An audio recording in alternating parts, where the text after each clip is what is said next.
एक घर के अंदर 3 लाशें, एक 25-26 साल की माँ, उसकी 2 साल की मासूम बेटी और मतलब महज 3 महीने का एक बच्चा जिसने अभी ठीक से दुनिया भी नहीं देखी थी। अरे बाप रे, 3 महीने का बच्चा? हाँ, और घर के बाहर एक पिता जमीन पर गिर गिर कर रो रहा है, छाती पीट रहा है।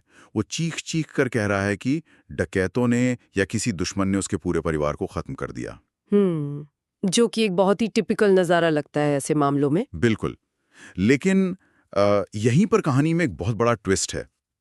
उसी घर के एक दूसरे कमरे में 2 और बच्चे और एक बुजुर्ग दादी वो पूरी तरह सुरक्षित सो रहे थे। मतलब उनको खरोच तक नहीं आई? जी नहीं, बिल्कुल सुरक्षित। अब आप ही सोचिए, अगर ये कोई बाहरी हमला था, अगर कोई डकैती थी, तो हमलावरों ने उन तीनों को क्यों छोड़ दिया, जो सबसे आसान शिकार हो सकते थे और जो बाद में चश्मदीद गवाह भी बन सकते थे। सही कहा, ये बात तो बिल्कुल गले नहीं उतरती। तो आज के हमारे इस गहन विश्लेषण में, जिसे हम डीप डाइव कहते हैं, हम the Madhuban massacre a father's betrayal नामक जांच रिपोर्ट के आधार पर इसी उलझी हुई गुत्थी को सुलझाने वाले हैं। और ये केस सच में बहुत सी परतें खोलता है। बिल्कुल। आज का हमारा मिशन ही यही है, ये समझना कि कैसे एक इंसान जिसे अपने परिवार का रक्षक होना चाहिए था, वो उनका भक्षक बन गया, और पुलिस ने कैसे इस पेचीदा साजिश को डिकोड किया। तो शुरुआत करते हैं। ये घटना बिहार के मुजफ्फरपुर जिले के कांटी थाना क्षेत्र की है। एक बहुत ही शांत सा गांव है मधुबन जगदीश उर्फ बजीला, जो कपरापुरा स्टेशन के पास है। देखिए, मधुबन जगदीश जैसे जो गांव होते हैं ना, उनकी सबसे बड़ी खासियत ही उनकी शांति होती है। मतलब वहाँ की दिनचर्या बहुत नीरस और साधारण सी होती है। हाँ, लोग अपना खेती बाड़ी करते हैं, स्टेशन से आते जाते हैं। बिल्कुल। और हर कोई एक दूसरे के सुख दुख में शामिल होता है। ऐसे माहौल में जहाँ सब एक दूसरे को जानते हों, इस तरह के बर्बर अपराध की कल्पना करना भी किसी बुरे सपने से कम नहीं है। एकदम सन कर देने वाला। जी। और जब 28 अप्रैल की सुबह ये खबर पूरे इलाके में फैली, तो एक ऐसा सन्नाटा पसर गया जो मतलब किसी भी चीख पुकार से ज़्यादा डरावना था। शुरुआती नज़ारा बिल्कुल वैसा ही था जैसा हम किसी क्राइम थ्रिलर में देखते हैं। मतलब लाशें, एक रोता बिलखता पति और एक मनगढ़ंत कहानी। बिल्कुल वही। चलिए इस थ्योरी की एक-एक करके परतें खोलते हैं।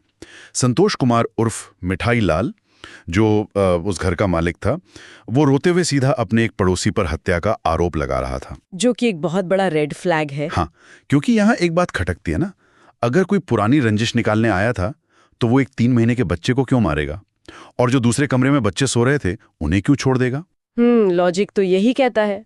ये उस पहेली की तरह है जिसमें मतलब जो टुकड़ा सबसे ज्यादा फिट बैठता हुआ दिखता है, असल में वही पूरी तस्वीर को बिगाड़ रहा होता है। यहाँ जो बात सबसे ज्यादा हैरान करने वाली है, वो है अपराधी का मनोविज्ञान और घटना के तुरंत बाद का उसका जो व्यवहार था। अच्छा, तो साइकोलॉजी के हिसाब से इसका क्या मतलब है? देखिए, जब कोई व्यक्ति इतना बड़ा अपराध खुद करता है और उसे छिपाने की कोशिश करता है, तो उसके दिमाग को एक ही समय में 2 बहुत भारी काम करने पड़ते हैं। कौन से 2 काम? पहला, उस खौफनाक सच को छिपाना जो उसने खुद किया है, और दूसरा एक ऐसी नई और झूठी कहानी गढ़ना जो दूसरों को बिल्कुल सच लगे। अरे हाँ, मतलब दिमाग पर डबल प्रेशर? बिल्कुल। मनोवैज्ञानिक भाषा में इसे कॉग्निटिव लोड कहते हैं, यानी अत्यधिक मानसिक दबाव। और इस दबाव के कारण अपराधी अक्सर ओवर कंपेंसेट करने लगते हैं। ओवर कंपेंसेट मतलब ये कि वो खुद को पीड़ित दिखाने के चक्कर में सामान्य से कहीं ज्यादा नाटकीय व्यवहार करने लगते हैं। एकदम सही पकड़ा आपने। वो इतना ज्यादा रोते बिलखते हैं, इतने विस्तार से एक झूठी कहानी सुनाते हैं, या इतनी जल्दी किसी और पर इल्जाम मढ़ने की कोशिश करते हैं कि उनका व्यवहार स्वाभाविक नहीं लगता। तो असली पीड़ित का व्यवहार कैसा होता है फिर? मानवीय स्वभाव ये है कि जब कोई इंसान सच में इतने गहरे सदमे में होता है, तो वो अक्सर सुन्न पड़ जाता है। उसे आसपास की चीजें समझ ही नहीं आती। मतलब वो ब्लैंक हो जाता है। हाँ, उसका दिमाग उस आघात को प्रोसेस करने में समय लेता है। लेकिन संतोष का दिमाग आघात को प्रोसेस नहीं कर रहा था। वो तो जैसे कोई स्क्रिप्ट पढ़ रहा था। वो तुरंत एक पड़ोसी का नाम लेकर कहानी गढ़ रहा था। जी। और पुलिस अधिकारी जो रोज ऐसे मामलों से डील करते हैं ना, उनकी पारखी नजर एक असली सदमे और झूठ छिपाने की इस अजीब सी घबराहट के बीच का फर्क बहुत अच्छी तरह से जानती है। और यही अजीब घबराहट संतोष के बयानों में साफ दिखने लगी थी। पूछताछ के दौरान वो अपनी ही बातों में बुरी तरह उलझने लगा। उसने क्या कहा पुलिस को? कभी वो कहता कि वो घर पर था ही नहीं, कभी किसी पुरानी दुश्मनी का हवाला देने लगता। और जब कहानियां बार बार बदलती हैं तो ये पुलिस के लिए सबसे बड़ा हिंट होता है। बिल्कुल, इससे साफ हो जाता है कि दाल में कुछ काला है। और यहीं से पुलिस का शक यकीन में बदलने लगा कि कातिल कोई बाहर वाला नहीं बल्कि खुद घर का ही भेदी है। फिर वरिष्ठ अधिकारियों की एक स्पेशल टीम बनी और उन्होंने बाहरी ड्रामे को इग्नोर करते हुए हत्या की असली वजह मतलब मोटिव की तलाश शुरू कर दी। और आज के दौर की पुलिस इन्वेस्टिगेशन में जब भी किसी हत्या के मोटिव की तलाश होती है तो सबसे पहला कदम भौतिक साक्ष्यों से ज्यादा डिजिटल साक्ष्यों की जांच होता है। हाँ, क्योंकि इंसान झूठ बोल सकता है लेकिन मशीनें और उनका डेटा झूठ नहीं बोलते। बिल्कुल।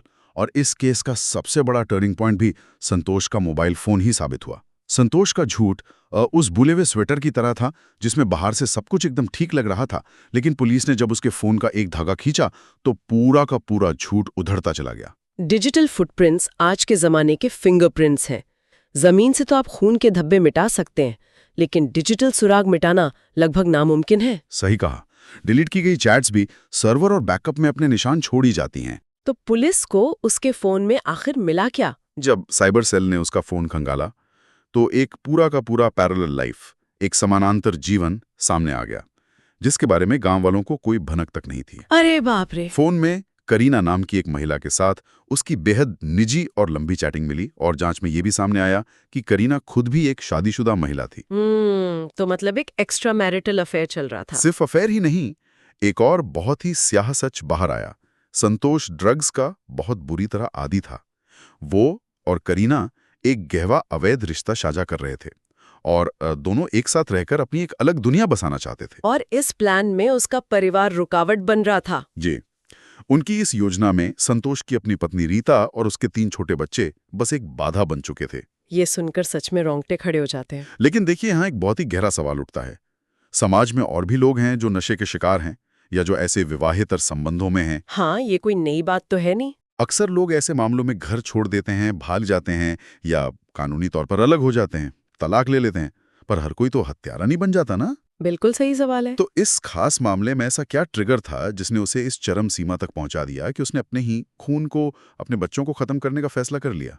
देखिए, इसका जवाब मानवीय मस्तिष्क की संरचना और इन रसायनों के प्रभाव में छिपा है।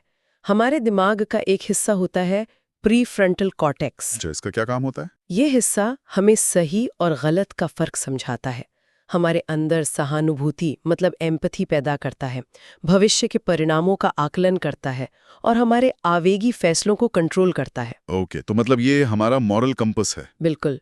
लेकिन जब कोई व्यक्ति लंबे समय तक भारी मात्रा में ड्रग्स लेता है और साथ ही किसी रिश्ते में पागलपन की हद तक ऑब्सेसिव हो जाता है तो ये प्रीफ्रंटल कॉर्टेक्स बुरी तरह डैमेज होने लगता है। क्या है ये? उनकी दुनिया सिकुड़कर बहुत छोटी हो जाती है। उन्हें बस अपनी वो जरूरत दिखाई देती है, चाहे वो ड्रग्स की खुराक हो या वो अवैध रिश्ता। और बाकी सब धुंधला हो जाता है। हाँ, बाकी पूरी दुनिया, यहाँ तक कि खुद का परिवार भी उस लक्ष्य को पाने में बस एक निर्जीव रुकावट मात्र लगने लगता है। उनके लिए उनकी पत्नी और बच्चे इंसान नहीं रह जाते, वे बस हटाने योग्य वस्तुएं या ऑब्जेक्ट्स बन जाते हैं। अरे बाप रे, मतलब परिवार को ऑब्जेक्ट समझने लगना। जी, इसे मनोवैज्ञानिक पतन की चरम सीमा कहा जाता है, क्योंकि भाग जाने या तलाक लेने में सामाजिक बदनामी होती है, आर्थिक बंटवारा होता है और भविष्य की उलझनें होती हैं। एक विकृत दिमाग को हत्या ही एक स्थायी और साफ समाधान नजर आता है। अब यहाँ आकर कहानी सच में बहुत खौफनाक हो जाती है। जब दिमाग से सही गलत का फर्क पूरी तरह मिट चुका था, तब बारी आई इस भयानक सोच को हकीकत में बदलने की। और यहीं से 27 अप्रैल की वो खौफनाक योजना शुरू होती है। हाँ, जब इरादा साफ हो गया था तो संतोष ने उसे अंजाम देने का तरीका भी बेहद ठंडे दिमाग से बुना। ये कोई ऐसा कदम नहीं था जो अचानक गुस्से में उठा लिया गया हो। बिल्कुल नहीं, ये पूरी तरह से प्री मेडिटेटेड था। 27 अप्रैल की रात की जो टाइमलाइन है उसे ध्यान से देखने पर एक बहुत ही शातिर और क्रूर दिमाग का अक्स दिखाई देता है। उस रात की शुरुआत एक एलिबाय बनाने से हुई, मतलब खुद को घटनास्थल से दूर साबित करने का बहाना। उसने क्या बहाना बनाया? संतोष ने घर वालों को बताया कि वो समस्तीपुर में किसी रिश्तेदार की बारात में जा रहा है। हत्यारे अक्सर ऐसी योजनाएं बनाते हैं ताकि जब अपराध हो तो पुलिस को यह साबित किया जा सके कि वे तो शहर में ही नहीं थे। लेकिन घर से निकलने से पहले उसने एक ऐसा काम किया जो मतलब रूह कंपा देने वाला है। उसने क्या किया? उसने अपनी पत्नी रीता और दोनों छोटे बच्चों को बीमारी की दवा के नाम पर नशे की भारी गोलियां दे दी। अब एक पत्नी जो शायद अस्वस्थ महसूस कर रही होगी, वो अपने पति पर तो भरोसा करेगी ना जब वो उसे कोई दवा देता है। बिल्कुल, पति पर तो सबसे ज्यादा भरोसा होता है। उसने वो दवा खुद भी खा ली और बच्चों को भी खिला दी। ये एक ऐसे भरोसे का कत्ल था जो खून बहने से पहले ही हो चुका था। और इसके बाद जो हुआ वो इस पूरी घटना का सबसे दर्दनाक हिस्सा है। दवा खाने के कुछ देर बाद ही जब रीता की तबीयत बिगड़ने लगी, उसे घबराहट होने लगी, तो आपको क्या लगता है उसने सबसे पहले किसे फोन किया होगा? जाहिर है अपने पति को। बिल्कुल, उसने उसी इंसान को फोन किया जिसे वो अपना रक्षक मानती थी। उसने संतोष को फोन करके वापस आने और मदद करने की गुहार लगाई। ये कल्पना करना भी सिहरन पैदा करता है कि वो औरत अपनी जान बचाने के लिए उसी इंसान से मिन्नतें कर रही थी जो असल में उसकी जान ले रहा था। बहुत ही भयानक विडंबना है ये। संतोष ने वो फोन कॉल सुना होगा, उसने अपनी पत्नी की वो घबराई हुई कमजोर पड़ती आवाज सुनी होगी, और ये जानते हुए भी कि उस पर क्या गुजर रही है, उसने कुछ नहीं किया। वो बस इंतजार करता रहा। हाँ, वो तब तक दूर बैठा इंतजार करता रहा जब तक दवा अपना पूरा असर न दिखा दे और वे तीनों पूरी तरह बेसुध न हो जाएं। क्रिमिनल साइकोलॉजी में इस कृत्य को बहुत गहराई से विश्लेषित किया जाता है। देखिए, अपराध मुख्य रूप से दो तरह के होते हैं। कौन से दो तरह के? एक होता है क्राइम ऑफ पैशन, जहां इंसान अचानक किसी उकसावे या तेज गुस्से में आकर कुछ कर बैठता है। ऐसे अपराधों में घटनास्थल पर अक्सर बहुत उथल-पुथल होती है और अपराध के बाद अपराधी को गहरा पछतावा भी होता है। लेकिन ये मामला तो बिल्कुल अलग लग रहा है। बिल्कुल, ये मामला पूरी तरह से प्रीमेडिटेटेड मर्डर यानी सोची समझी हत्या का था। इसमें भावनाओं का कोई नामो निशान नहीं था, बस एक ठंडी कैलकुलेटेड क्रूरता थी। और ये क्रूरता अपने चरम पर तब पहुंची जब देर रात पूरा गांव गहरी नींद में सो रहा था। संतोष खामोशी से घर लौटा। उसकी पत्नी रीता और दोनों बच्चे, 2 साल की वैष्णवी और महज 3 महीने का रुद्र, बेहोशी की हालत में बिस्तर पर निढाल पड़े थे। हे भगवान! उसने उनका गला घोटने के लिए कपड़े की एक रस्सी बनाई। कपड़े का इस्तेमाल इसलिए किया जाता है ताकि गर्दन पर निशान जल्दी और गहरे न उभरें और कोई आवाज भी ना हो। कितनी भयानक प्लानिंग है। उसने एक एक करके बिना किसी शोर शराबे के उन तीनों की सांसें रोक दी। वहां कोई संघर्ष नहीं हुआ, कोई चीख नहीं निकली, कोई बचाव की कोशिश नहीं हुई। क्योंकि शिकार तो पहले से बेसुध थे। बिल्कुल। एक पिता ने अपने ही हाथों से अपने 3 महीने के शिशु का गला घोट दिया। इस स्तर की संवेदनहीनता को समझना किसी भी सामान्य इंसान के लिए मतलब लगभग असंभव है। सही कहा आपने। हत्या करते समय उसका हाथ एक पल के लिए भी नहीं कांपा।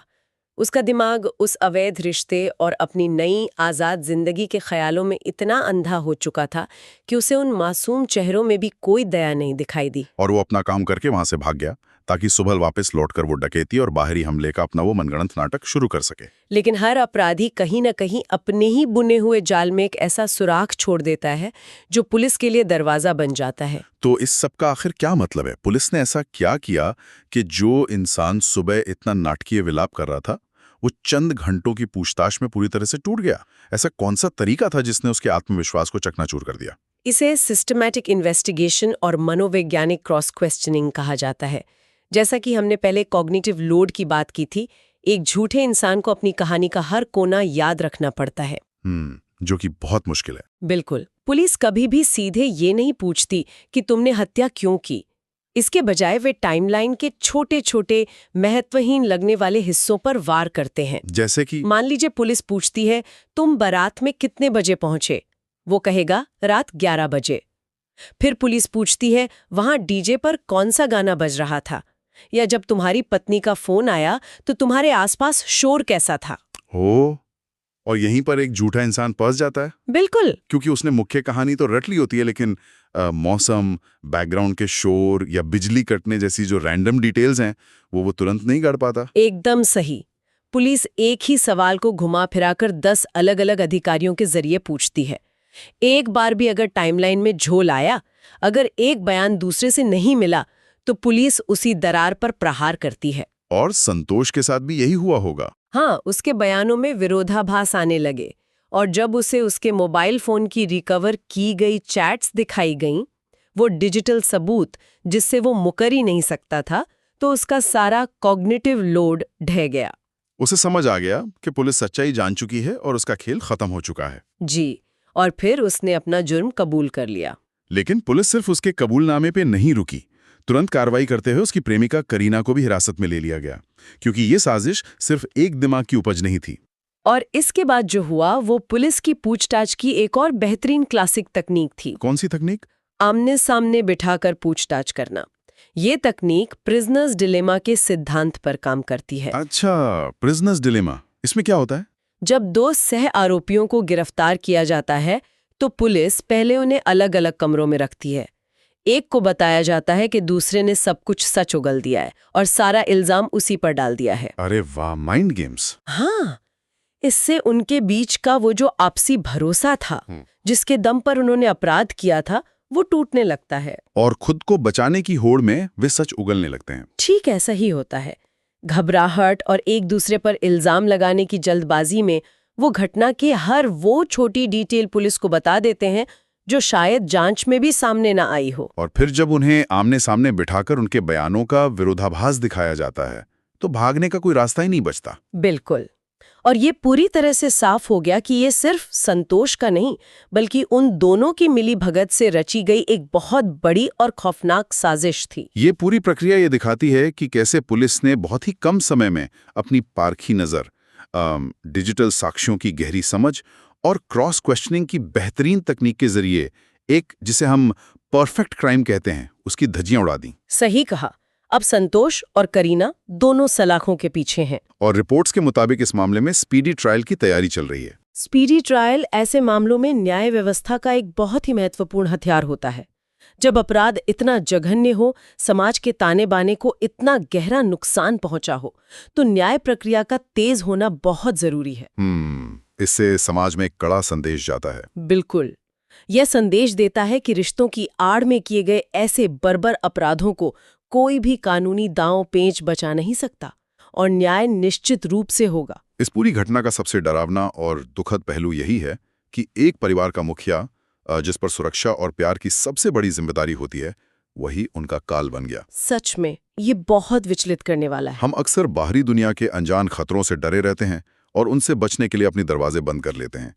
लेकिन जब कोई अपना ही रक्षक भक्षक बन जाए, जब खतरा उस बंद दरवाजे के अंदर ही सांस ले रहा हो, तो उससे बचने का कोई रास्ता नहीं बचता। यह घटना इस बात की भी बहुत कठोर चेतावनी है कि इंसान का दिमाग कितना नाजुक हो सकता है। हाँ, कैसे? जब कोई व्यक्ति नशे की गहरी लत और किसी अंधे जुनून के वशीभूत हो जाता है, तो वो एक ऐसे अंधेरे ढलान पर फिसलने लगता है जहां से वापस लौटना नामुमकिन होता है।